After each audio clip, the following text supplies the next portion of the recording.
धन्यवाद एडवोकेट अग्रवाल साहब।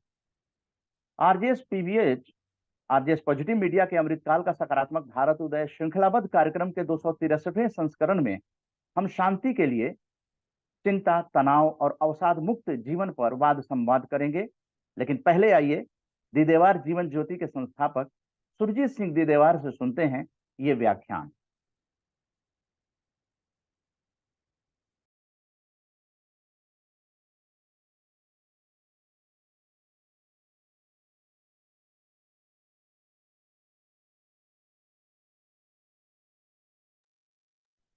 दिदेवार जी अनम्यूट कर लीजिए। अनम्यूट कर। सभी आरजेशियन को, आरजेएस परिवार को और दिदेवार जीवन ज्योति के सहयोगी सभी को आगमन, सभी का धन्यवाद। और सभी के लिए हम एक अलग प्रकार से आपका धन्यवाद करते हैं कि आप हमको अलग से एक महीने में एक बार सुनने के लिए तत्पर रहते हैं। जैसा कि आज का विषय है शांति,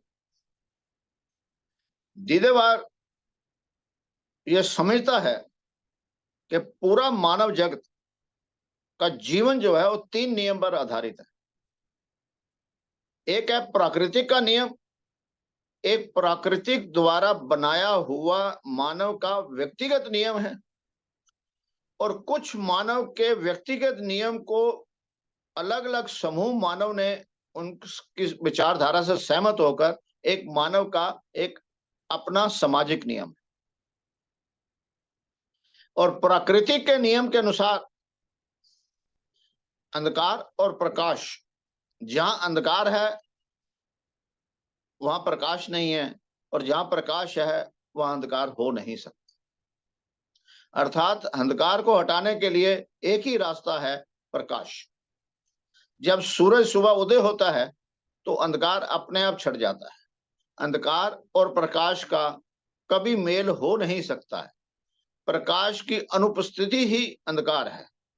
अंधकार हमेशा ही विराजमान रहता है जब अगर प्रकाश की अनुपस्थिति हो जाए। प्रकाश का उपस्थिति ही अंधकार जो है खत्म हो जाता है। इसी प्रकार हर मानव के भीतर शांति जो है वो उसके अंदर प्रकाश के रूप में विराजमान है। प्राकृतिक नियम के अंदर अंधकार को हटाने के लिए प्रकाश की आवश्यकता है, मगर मानव के भीतर की शांति हमेशा प्रेजेंट रहती है, अर्थात प्रकाशमान रहती है। उसको खत्म या उसको कम करने या उसे हटाने के लिए मानव खुद उसको हटाता है। चिंता के विषय के ऊपर नफरत, ईर्ष्या, द्वेष, दूसरे की संपत्ति, दूसरे का राज को हटाने के लिए, उसको अपनाने के लिए, अपना उसका स्वामी बनने के लिए ये काम करता है।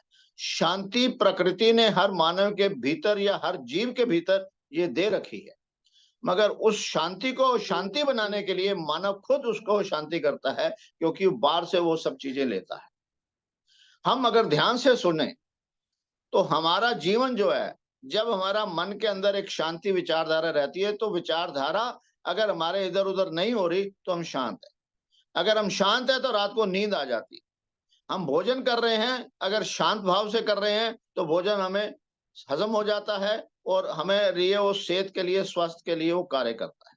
अर्थात शांति प्रकृति ने हर जीव को दे रखी है, मगर मानव एक ऐसा है कि उसने अपनी विचारधारा से अपने भीतर शांति को और शांति को अग्रसर ले रखा। विषय के अंदर चिंता है। चिंता हम किस बात की करते हैं? हमने कभी अपने आप से ये सोचा ही नहीं कि हम चिंता किस बात की कर रहे हैं। चिंता अगर हम ध्यान से सुनेंगे अपने अंदर विशेष रूप से अगर आप कोई भी व्यक्ति अध्ययन करेगा, 80, 85 या 90% उस चीज की चिंता करते हैं जो कभी हमारे जीवन में घटित ही नहीं हुई। एक ऐसे ही काल्पनिक घटना को लेकर या किसी एक व्यक्ति के बारे में सुनकर वो सच्चाई में कितनी हुई है या नहीं हुई है, हम उस पर चिंता कर लेते हैं। जबकि शांति के लिए चिंतन की आवश्यकता है, और अशांति जो है चिंता करते ही वो शांत हो जाता है। तो हमें अपने आप में ये सोचना होगा, विचारधारा करनी होगी कि हमें चिंतन करना है उस परिस्थिति के साथ या हमें चिंता करनी है। हर व्यक्ति विशेष जब कोई बाल उसका जन्म होता है, आगमन होता है, तो वो चिंता मुक्त होता है। उसके पीछे कारण, ना वो चिंतन करता है ना वो चिंता करता है, क्योंकि वो अबोध है। वो अपने आप ही हंसता भी है, खेलता भी है, और गिर भी जाए तो उसके शरीर में किसी प्रकार का कोई फर्क नहीं पड़ता है, क्योंकि वो साधारण अबोध है, किसी भी चीज का बोध नहीं है।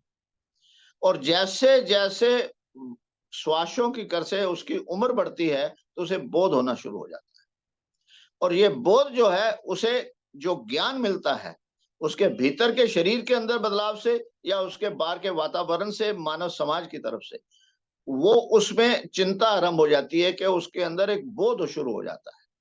और जीवन के अंदर सही माने में जीवन वही जी पाता है जिसको बोध होकर, हर चीज का बोध होकर फिर अबोध की तरह रहे, अर्थात उसको सहज स्वीकार कर ले।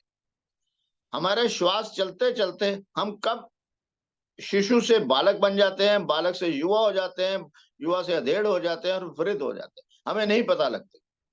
मगर हम, ये प्रकृति का एक नियम है, हमें होना है, मगर इनके लिए हम चिंता कर लेते हैं।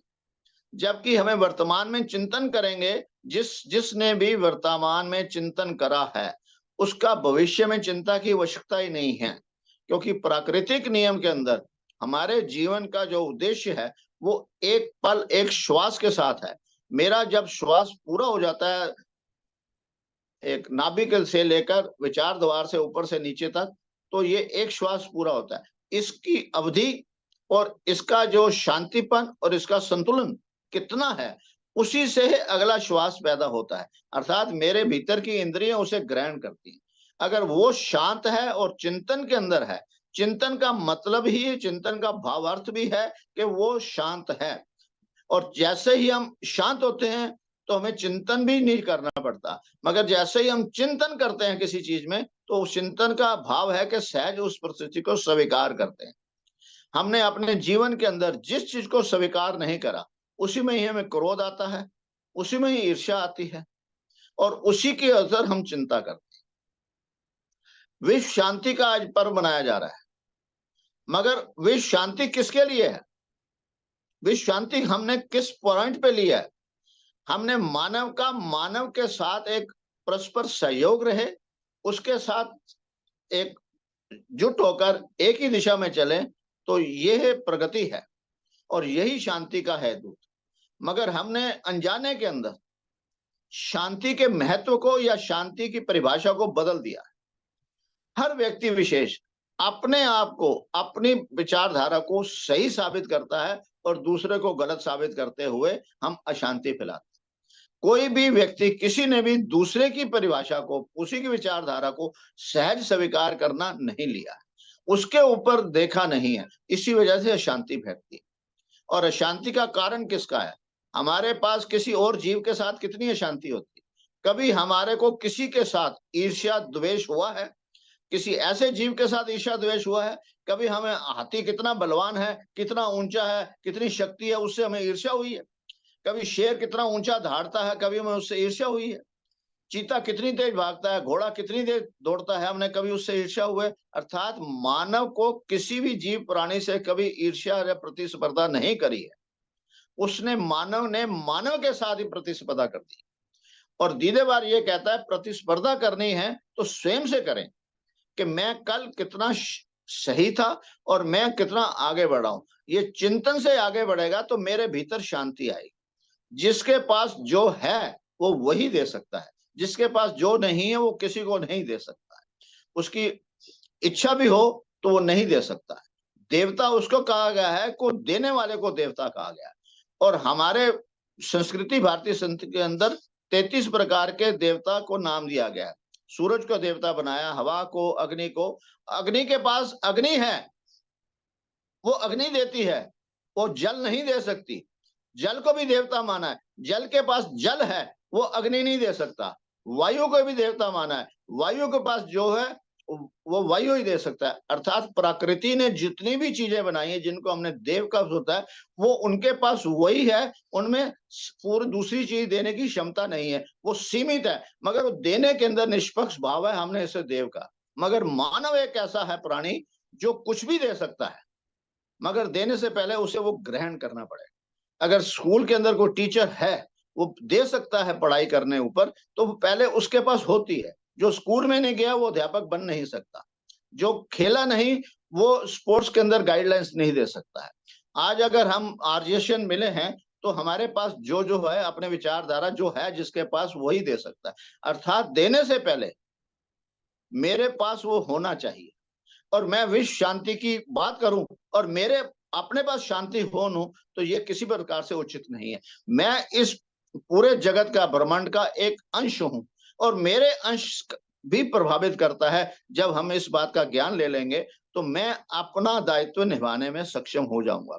मगर हमने इस उधर अपनी तरफ देखा ही नहीं, अपने दीदार ही नहीं करे कि मेरा दायित्व क्या है। हम दोषारोपण लगाते रहे, कितना दूसरे पे हमारी जो दीदे हैं दूसरे पे दीदार करते रहे, दूसरे पे नेत्र हमारे चलते रहे और उसी के अनुसार हम चलते रहे, हम स्वयं को नहीं देखे। दीदेवार बार बार ये कहता है कि स्वयं के दीदार करें।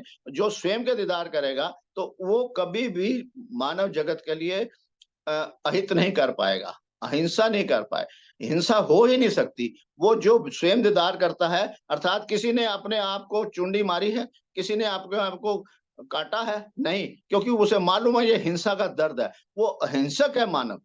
तो इसी प्रकार जब मैं अपने शरीर को देखता हूं वैसे ही दूसरे के शरीर को देखूंगा तो मेरे में हिंसा आएगी नहीं। पर यहाँ प्रतिस्पर्धा जब होती है उसके पीछे कारण, मैं अपनी विचारधारा को इतना सही और उचित मान लेता हूं और दूसरे की विचारधारा को मेरे विरुद्ध होती है तो मैं उसको दोषी मान लेता हूं और उसके साथ लड़ाई झगड़े का कार्य करता हूं। ये व्यक्तिगत से व्यक्तिगत होती है, परिवार के परिवार के साथ होती है और एक राज्य के दूसरे राज्य से होती है। ये प्रतिस्पर्धा जो है फिर देश की देश से होती है। पुराने जमाने से लेकर इतिहास से, जब से मानव ने समाज रचा है, मानव हमेशा ही मानव के साथ कंपटीशन, प्रतिस्पर्धा करता रहा है।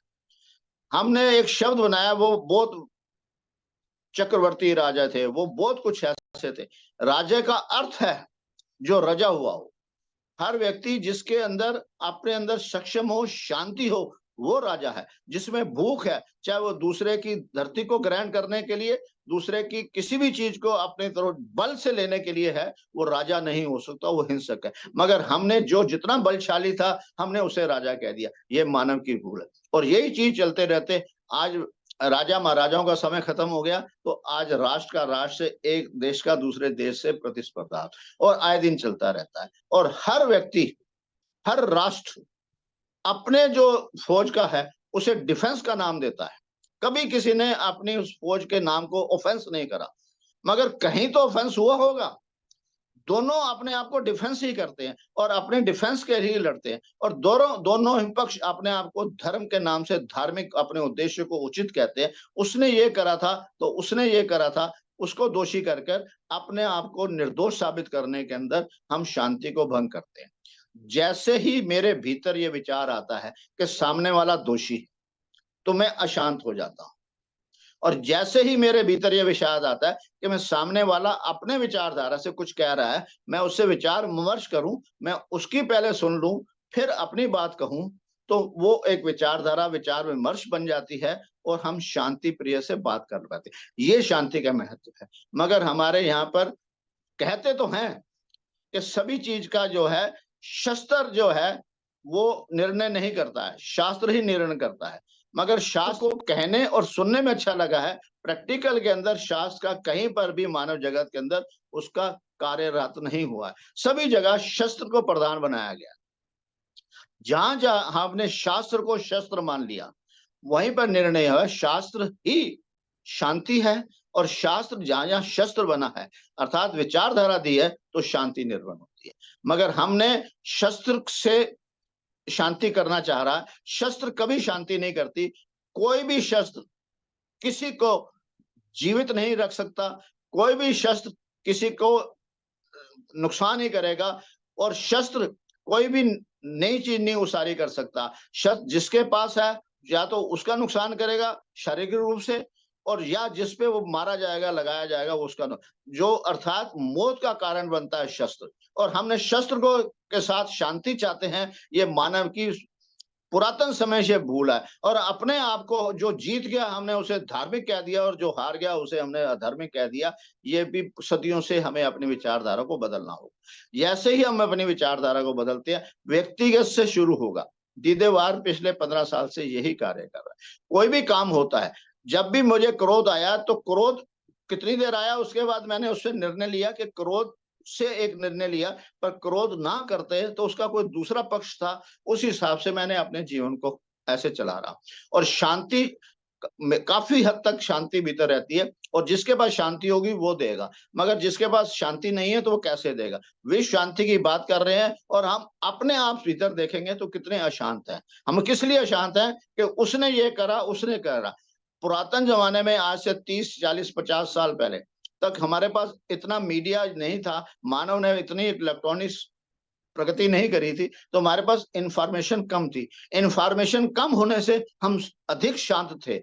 आज अशांति इसलिए है क्योंकि हमारे पास इंफॉर्मेशन आ रही है, और उस इंफॉर्मेशन को हम विचारधारा से अपने अंदर उसके किसी प्रकार से विचार करना, एक एकाकत ही उस पर प्रकटीकरण कर देते हैं। तो ये भी अशांति का बहुत बड़ा कारण है।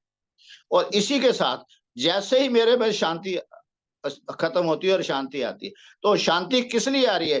प्रतिस्पर्धा के लिए। इसीलिए अवसाद जो है, आज डिप्रेशन दुनिया में बढ़ रहा है। उसके पीछे कारण हम देखेंगे, जो जिसके पास समझ कम है, जिसके पास ज्ञान कम है, जिसके पास इंफॉर्मेशन कम है, वो डिप्रेशन में कम है। मगर जिनके पास इंफॉर्मेशन ज्यादा हो जाती, जो प्रतिस्पर्धा में ढूंढते हैं, अवसाद अर्थात डिप्रेशन उन्हीं में ज्यादा है। मेरे 90% पर आ गए, मेरे को 95 चाहिए थे, वो डिप्रेशन में चला गया। मेरे को ये कार्य करना था, थोड़ा सा पीछे हो गया, वो डिप्रेशन में चला गया। वो जीत गए खिलाड़ी, मैं हार गया खिलाड़ी, और मैं डिप्रेशन में चला गया। कोई हारता नहीं है, इस बात को हमें ध्यान। मेरी जीत वो एक कदम आगे निकल गया था, अगली बार मैं उस कदम को लेके मैं भी जीत सकता हूं। ये जब हमारे होगा, कभी हम क्रिकेट की होती है किसी भी देश की, तो सभी हारते भी हैं और सभी जीतते भी हैं। जिसने सेंचुरी बनाई है और जो 0 पे आउट हो गया, तो जो जब 0 पे आउट हुआ तो क्या उसे सेंचुरी बनाने नहीं आती थी? आती थी। हो गया तो हो गया, वो अब साथ में अर्थात डिप्रेशन में चला जाता। मेरे 99 में क्यों आउट हो गया, मैं 100 बना लेता। नहीं, जिस पे भी आउट हुआ, जहां पर भी हुआ, उस परिस्थिति को स्वीकार करेंगे, और उस स्वीकार भाव ही चिंतन भाव है, और चिंतन भाव से हम आगे बढ़ते हैं। 5वीं क्लास का बच्चा 5वीं में पूरा ध्यान देता है, वो 10th पे ध्यान नहीं देता है, और वो 10th तक कब पहुंच जाता है उसे खुद को मालूम नहीं पड़ता। अर्थात वर्तमान के रह के परिस्थिति के अंदर स्वीकार भाव से एक बच्चा अपनी क्लास को स्वीकार भाव पे उसे पूरा ध्यान देता है। हम अपने बच्चों को भी कहते हैं कि पूरा पढ़, ध्यान दे, आज के विषय पे ध्यान दे। आज तेरा मैथमेटिक्स का पेपर है तो मैथमेटिक्स पे ध्यान दे। वो हमें उसे हिस्ट्री पे या साइंस पे या फिजिक्स पे ध्यान देने को नहीं कहते। तो हम खुद अपने जीवन में ऐसा क्यों नहीं कर पा रहे? हमें सिर्फ दूसरे को इंफॉर्मेशन देना, दूसरे को गाइडलाइन देना है, मगर हमने स्वयं को, अपने आप को कभी गाइडलाइन दिया नहीं। अर्थात हम अपने स्वयं को दीदार करें ही नहीं। स्वयं का दीदार करते ही मेरे भावना होता है कि मैं ही अपना स्वामी हूँ, अर्थात मुझे अपने जीवन को व्यक्तिगत रूप से संवारना है। और जब मैं अपने आप को संवारता हूँ तो दूसरा भी अपने ये भाव बन जाता है कि दूसरा भी अपने अनुसार संवार रहा है। आज कितना कुछ हो गया है, आज मोबाइल हो गया है। आज पहले पुरातन समय में किसी एक व्यक्ति के अंदर को गुण होता था, उसको आगे बढ़ता था। आज सामूहिक रूप से करते हैं। आज नासा है, हमारे यहाँ पर भी है इसरो, तो ये एक संयुक्त रूप से हम प्रगति कर रहे हैं। कोई भी अब एक व्यक्ति विशेष या एक व्यक्ति विशेष राष्ट्र आगे नहीं बढ़ सकता, सामूहिक से रहे। फिर हम किस बात की लड़ाई लड़ रहे हैं, किस बात का कब्जा कर रहे हैं? सिर्फ विचारधारा के कि उसने मेरे से ऐसा कहा या मेरी एक चीज ऐसे ली। आज पार्टीशन कर लिया, पार्टीशन से हम 75 साल से बिना मतलब के एक चीज पर लड़ रहे हैं, जबकि हम 75 साल उस पर उन्नति पे लगाते। हम दो देश आपस में, जो दो भाई आप अलग हो गए, उनका भी एक हिस्सा अलग हो गया। हम आपस में लड़ने से अच्छा हम ये जो भी था जिसके हिस्से में आया, हम सब मिलते। हमने शस्त्र के ऊपर जितना निवेश करा है 75 साल में, वो अगर हम उसारी में करते तो आज हमारी कितनी प्रगति। कहीं भूखमरी नहीं होती, कहीं पर भी सरकार को किसी को राशन पानी देने की आवश्यकता नहीं पड़ती, क्योंकि हमने सभी ने उस चीज पर निर्भर करा जिसका कभी हुआ ही नहीं। कभी एक बार लड़ाई हुई और 40 साल से कोई लड़ाई नहीं हुई, पर 40 साल में आधुनिक हम करते रहे। आज भी पूरा मानव प्रगति जो है वो किसकी कर रहा है? शस्त्र के ऊपर प्रगति कर रहा है कि वो निकालेगा तो उसमें मेरे को इंफॉर्मेशन मिल आएगी। 70% मानव जगत अपना ध्यान इस पे दे रहा है, जबकि मानव की एक इतनी बड़ी खूबी है कि जैसे ही मानव ने एक उसारी करी और मानव ने एक परमाणु बम बनाया, उसने उसका टेस्ट करने के लिए एक देश पे गिरा दिया, तो वहां पर हम उस परमाणु मन के गिरने से उसको याद करते हैं। क्यों याद करते हैं? जबकि मानव ने उसी दिन अपनी गलती को सुधार कर उसको दोबारा परमाणु ना गिराकर हमने उसारी में ले लिया, तो आज हम इंटरनेट उसी शक्ति से हमने आज चांद तक या मंगल तक या बृहस्पति तक पहुंच रहे, क्योंकि मानव के अंदर अगर अपनी गलती को सुधारने की पूरी क्षमता है, वो अपनी गलती को समझ भी सकता है और सुधारने की क्षमता भी है, क्योंकि उसी ने अपने निवेश के ऊपर अपनी प्रगति से कई गलती करी। आज हम अगर देखते हैं तो आज से 50 साल पहले कितने हवाई जहाज उड़ते थे? बहुत कम हवाई जहाज उड़ते थे, मगर उसमें एक्सीडेंट ज्यादा होते थे, मगर उन्हें अपनी गलतियों से सुधार करा और आज कई गुना हवाई जहाज उड़ते हैं, पर एक्सीडेंट कितने होते हैं? हम में सुधार करने की क्षमता है। अगर हम इस विचार से करेंगे तो शांति मेरे मन में होगी, दूसरे का सत्कार करेंगे, दूसरे की भावना को समझ पाएंगे, तो हमारे पास शांति होगी। और मैं ये समझता हूं कि जो इस रास्ते पे चलेगा, अवसाद या डिप्रेशन भी नहीं आएगा, क्योंकि डिप्रेशन वाले को खुद नहीं पता होता डिप्रेशन, और डिप्रेशन वाले को उसके परिवार वाले उसको डिप्रेशन बनाने के अंदर, अवसाद बनाने में सहयोगी बनते हैं। जबकि शरीर का कोई और रोग होता है तो उसमें परिवार वाले सहयोगी बनते हैं उसे ठीक करने के लिए। इसको पट्टी भी करेंगे, बुखार है इसको दवा करेंगे, कहीं डॉक्टर के पास ले जाएंगे। मगर जब मानसिक रूप से होता है, वो दिखाई नहीं देता, तो इसलिए उसे दोषारोपण करते हैं कि तू इतना पढ़ा लिखा था, इतना एजुकेट था, तो उसको दोष। जबकि वो जो अवसाद वाला है, वो उसके भीतर अवसाद इसलिए बढ़ जाता है कि वो समझता है कि मैं इससे ज्यादा ज्ञानी था, इनको ये मालूम ही नहीं कि मेरे अंदर क्या परेशानी है। परिवार उसको बढ़ाने में सहयोगी बनता है। उसी प्रकार हम चिंता जो है अपने शांति को और शांति बढ़ाने के सहयोगी बनते हैं। हमें चिंतन करना है जिससे शांति बरकरार है। शांति मेरे भीतर है, ऑलरेडी है। मैं शांति का एक बहुत बड़ा भंडार है मेरे पास। मैं उसे शांति को कंज्यूम करने के बजाय उसमें अशांत कर देता हूँ। जैसे सड़क पे जाते हैं हम, कूड़ा कहाँ से आ रहा है? एक तो पेड़ पौधों का कूड़ा आ रहा है, बाहर से हवा आंधी आ रही है, प्रकृति के अनुकूल, मगर अधिकतर कूड़ा कहाँ से है? वो हम वहां पे कूड़ा फेंकते हैं। अगर हम कूड़ा फेंकना बंद कर दें तो वो सफाई 50 से 60-70% सफाई अपने आप रहेगी। हम विदेशों में जाते हैं, कोई कूड़ा फेंकता नहीं, तो इसलिए सड़कें साफ दिखाई देती। अर्थात हम अगर कूड़ा फेंकना बंद कर दें तो वो सड़क साफ होती है। इसलिए हम भीतर के विचारधारा को अंदर देना बने तो शांति बरकरार रहेगी। शांति मतलब शांत रहेंगे, सहज रहेंगे, सरल रहेंगे। मगर हम चिंता की, प्रतिस्पर्धा की, ईर्ष्या की, द्वेष की जो अंदर कूड़ा डालते हैं, तो अपने भीतर हम अशांति पैदा करते हैं। और हमारे को जो व्यक्ति विशेष मेरे से अनजान है, जिसका मेरे से कभी संपर्क नहीं हुआ, वो कितनी प्रगति कर जाए, मुझे उससे कभी ईर्ष्या द्वेष नहीं हुआ। मेरे को ईर्ष्या द्वेष हमेशा ही उसी से हुई है जिसका मेरा इस जीवन के अंदर कहीं ना कहीं नजदीकी संबंध रहा है। वो मेरा भाई हो सकता है, मेरा पड़ोसी हो सकता है, मेरा मित्र हो सकता है, मेरा व्यापार के अंदर कंपटीटर हो सकता है, या मेरा कुलीग हो सकता है। इसकी तरक्की होगी, मेरी नहीं हुई। इसका बिजनेस चल गया, मेरा नहीं हुआ। इस भाई के ने इतनी बड़ी कोठी बना ली, मैंने नहीं बनाई। तो हमारी प्रतिस्पर्धा उन नजदीकी लोगों से है, और वो किसी के जीवन के अंदर 10-15 लोगों से ज्यादा हो नहीं सकती। और हम 10-15 लोगों से तो ईर्ष्या द्वेष नफरत करते हैं। अगर हम उनको भी पूरी तरह सहज मान लें तो हमारे भीतर ये भी अवगुण खत्म हो जाता है, हमारे भीतर भी सहज भाव आ जाता है। सहज भाव ही शांति है। अगर हम इस बात को समझ लेंगे कि मैंने कंपटीशन किससे करा, मुझे ईर्ष्या किससे हुई है, उसी मानव से हुई है जिसका मेरे साथ किसी ना किसी रूप से, चाहे खून के रिश्ते में हो या किसी और संबंध से हो, तो मैंने उनके साथ, और पूरा ध्यान में सहज से अगर हम चिंतन करेंगे, कोई बात नहीं, वो आज निकल गया, उसने अपनी मेहनत करी होगी, मैंने अपने। हम भाग्य को मान लेते हैं, हम दूसरे को कर लेते हैं, जबकि हम एक ही परिवार में रहते हैं। ये दीदेवार पिछले 15 साल से जब उसे ज्ञान मिला है, वो इस पे चल रहा है और जगत को भी दे रहा है। और मेरा निवेदन है कि चिंता मुक्त होने से पहले, ये वैसे हो नहीं सकती, हर परिस्थिति को, हर अवस्था में चिंतन करें, और चिंतन करने से पहले उस परिस्थिति को स्वीकार करना होता है। जैसे हाथ में गिलास हुआ, गिलास टूट गया, तो गिलास टूटने से मेरे से टूटा है या किसी से टूटा है। जब किसी से टूटता है तो मैं उससे क्रोध करता हूं, जबकि वो टूट चुका है, वो सही नहीं हो सकता। टूट गया, पहले इसे स्वीकार करना होता है। मैं अपना व्यक्तिगत आपको एक बताता हूं। मैंने दरवाजा खोला तो रात को अंधेरे के अंदर मैं स्टूल पड़ा था, तो मेरे को पांव पे टांग पे ठोकर लगी, तो मैं बहुत चिल्लाया, किसने स्टूल रखा है? तो मैं बहुत चिल्लाया, तो बेटे ने कहा कि पापा रात को आप बल्ब फ्यूज हो गया था तो आपने बल्ब लगा दिया था, तो स्टूल नहीं हटाया। तो जैसे ही मुझे पता लगा कि ये गलती मेरी है, तो मेरा दर्द भी खत्म हो गया और मैं शांत हो गया। अर्थात जैसे ही हम अपने अंदर ऐसा लेते हैं, तो ये भी किसी को अनजाने में गलती हो सकती है, जानबूझ के नहीं करी गई। हम ऐसे भाव को करते हैं तो हम उसके प्रति भी क्रोध खत्म कर देते हैं और सहज उसका निर्णय लेते हैं। अर्थात हर परिस्थिति को स्वीकार भाव ही शांति है। और ऐसे ही हम अगर व्यक्तिगत रूप से शांति करेंगे, मेरा परिवार इसको अपनाएगा, मेरा राष्ट्र इसको निभाएगा, तो राष्ट्र और विश्व की शांति रहेगी। हम सिर्फ बातों में नहीं करें, हम सिर्फ अपने आज इस उद्देश्य से विश्व की शांति के अंदर हम अगर सहभागी बन रहे हैं, तो सर्वप्रथम हमें खुद को शांत होना पड़ेगा, शुद्ध को शांत करना पड़ेगा। शांत करने के लिए हर परिस्थिति को सहज करना पड़ता है। और मेरा शांत हूं कैसे, मेरा श्वास कैसे चल रहा है। मेरे विचार अगर शांत हैं तो मेरे श्वास जल्दी से चलते हैं।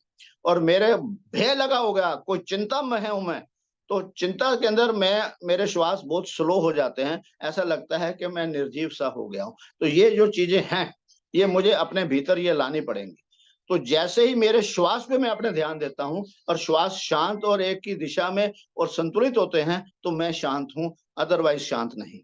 और शांत की परिभाषा कौन सी है? शांत अर्थात मौन। मौन कौन हो सकता है? जिसके विचारधारा भीतर से मौन हो। ये नहीं कि मुख से मौन होने से वो मौन है। मैं इस समय यकीनन कह सकता हूं कि मैं मौन हूं। मैं मौन अर्थात अपने भीतर की दूसरे की विचारधाराओं से हटकर अपने एकाग्र होकर जो एक ही दिशा पे सोच रहा हूं, तभी मैं बोल रहा हूं। मन्ना जी भी जब इस प्रोग्राम में बैठते हैं, करते हैं, तो वो एक ही दिशा में, उस समय वो मौन होते हैं भीतर से। अर्थात मैं जिस कार्य को कर रहा हूं, मेरा उद्देश्य विचारधारा उस पे अगर एकाग्रित हो जाती है, तो मैं भीतर से मौन हो जाता हूं। ये मौन ही एक प्रकार से शांति है। और जब ये मैं शांत हो जाता हूं, अगर मैं जो कार्य कर रहा हूं मैं उस पे ध्यान देता हूं। एक क्रिकेटर जो है, अगर वो खेलता है तो वो उस पे ध्यान देता है, तो वो सेंचुरी भी बना जाता है, वो चोंच के छक्के भी लगा देता है। मगर वो भीतर से जाता है तो जीरो आउट हो जाता है। यही चीज हमें जो कार्य करना है उस वर्तमान में है। बच्चा जब पढ़ता है, वो एकाग्र होकर पढ़ता है, अर्थात तो भीतर से मौन हो गया, उस सब्जेक्ट पे है, तो मैथमेटिक्स का क्वेश्चन हो या कोई और सब्जेक्ट हो, लर्न हो जाता है एक ही बार पढ़ने। और वो भीतर से विचारधाराओं से एकाग्र नहीं है, पास्ट और फ्यूचर में है या चिंता में है, तो उसको समझ नहीं आती। और अवसाद कभी हो नहीं सकता किसको, जब वो एकाग्र होकर भीतर से मौन है। मैं भीतर से मौन नहीं हूं, इस इधर हो करने, इसलिए मैं अवसाद में जाता हूं। अगर मुझे चिंता मुक्त होना है, अवसाद मुक्त होना है और विश्व में शांति लानी है, तो मुझे एज पर दीदेवार के उद्देश्य से, दीदेवार की नॉलेज के हिसाब से, जो उसके अपने अनुभव से अगर हम उसको मानेंगे, तो निश्चित रूप से हम भीतर से मौन भी होंगे। मुख से वही विषय बोला जाएगा, वो मौन विषय है। अदरवाइज कई बार हम आते हैं कि कोई विषय कहां से कहां ले जाता है, वो विषय से भटक जाता है, अर्थात विषय में वो विचारधारा है। मेरे भीतर की विचारधारा जो है मुझे मौन नहीं करने देती, तो कई विचारधारा होती है। और प्रकृति के नियम के अनुसार हर मानव के अंदर भीतर एक ही विचार चलता है, दो विचार आ नहीं सकते। जैसे ही दूसरा विचार आएगा तो पहला विचार हट जाएगा। तो हमें कौन से विचार पे एकाग्र करना है, उद्देश्य करना है, उसी पे दृढ़ता से काम करने से वही शांति है, वही उन्नति है। एक साइंस ने भी, जो भी जितने भी साइंसदान हुए हैं, वैज्ञानिक हुए हैं, उन्होंने अपने जीवन के अंदर एकाग्र होकर ही ये लाइट, बिजली, हवाई जहाज या कुछ भी प्रगति करी है। ये आज मोबाइल भी है, स्मार्टफोन है, ये एकाग्रता से ही बने हैं, उसी शांति से बने हैं। ये शांति का प्रतीक है। इसके अंदर कुछ अशांत लोग विचारधाराओं से ऐसे मैसेज भेज देते हैं, ऐसी इंफॉर्मेशन दे देते हैं कि हमारे विचारधारा को अशांत कर देते हैं और हमें को चिंता में डाल देते हैं। और हम उस चिंता में, प्रतिस्पर्धा के अंदर, अवसाद में भी जा सकते हैं और हम दोषारोपण करके लड़ाई झगड़े के अंदर भी कर सकते हैं। शास्त्र को ही शस्त्र बनाएंगे, यही शांति रहेगी। और विश्व के अंदर शस्त्र पे निर्माण के अंदर शांति हो नहीं सकती, हो नहीं सकती। हमें अपने शास्त्र को प्रगति में रहना है। भारतीय संस्कृति शास्त्र को बढ़ावा दे, शस्त्र को नहीं दे। मैं अपने भारतीय सरकार को भी बोलूंगा, हमें शस्त्र की बजाय शास्त्र पे ध्यान दें। शास्त्र ही इस दूसरे की विचारधारा को बदल सकता है, शस्त्र नहीं बदल सकता। शस्त्र दूसरे के शरीर को समाप्त कर सकता है, उसकी विचारधारा को समाप्त नहीं कर सकता। विचारधारा को बदल के ही सहयोगी और शांत और एक की जो विचारधारा से रहते हैं, वो शस्त्र नहीं शास्त्र कार्य करेगा। और शास्त्र ही है आज ये विचारधारा जो हो रही है, ये शास्त्र ही है, शस्त्र नहीं है। अगर हम इसको देखेंगे तो हम इसे आगे करेंगे और अपने जीवन को शांत पे रहेंगे, जगत में भी शांति करेंगे, और इसी मेरा व्यक्तिगत जीवन आनंद में रहेगा, विश्व में आनंद रहेगा, और यही आनंद आनंद हम लगाएंगे और आगे जो भी प्रश्न उत्तर भी देंगे। इसके साथ मैं आपका बहुत बहुत धन्यवाद करता हूँ। आप सबका बहुत बहुत धन्यवाद। आनंद आनंद। जय हिंद। सुरजीत सिंह जी देवार जी ने जो भी बातें बताई है वो आत्मसात करने के लिए जरूरी है, और यही जो है आरजेएस पीबीएच का सकारात्मक भारत उदय का 263वां अंक जो है वो किताब के अंदर, और न्यूज लेटर जो 29 सितंबर को लॉन्च होगा 11 बजे, संस्कार भारती दीनदयाल उपाध्याय मार्ग ITO नई दिल्ली में।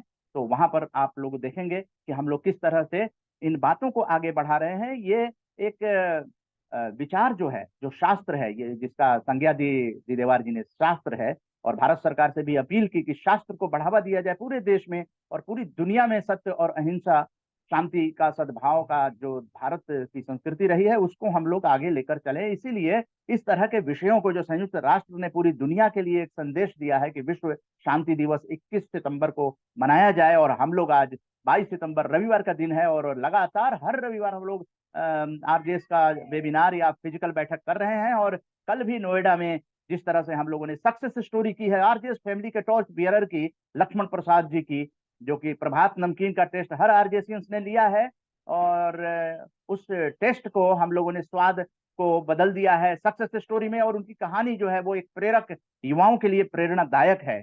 और विश्व शांति दिवस की कामना करते हुए सभी आरजेएसियंस इस बात को ध्यान रखें कि सर्वे भवन्तु सुखिनः, सर्वे सन्तु निरामया, सर्वे भद्राणि पश्यन्तु, मा कश्चित् दुख भाग भवेत्।